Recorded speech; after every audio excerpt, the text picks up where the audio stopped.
mag-isa at walang makasama.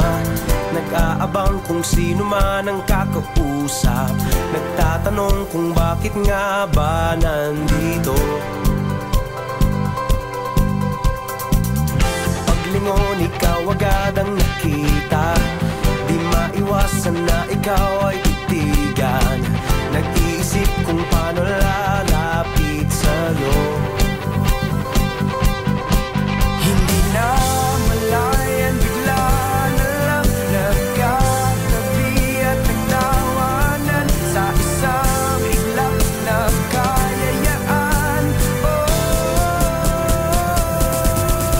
Sumayaw, kasabay ang masaya na tugtugan. Itaas ang kamay at sabay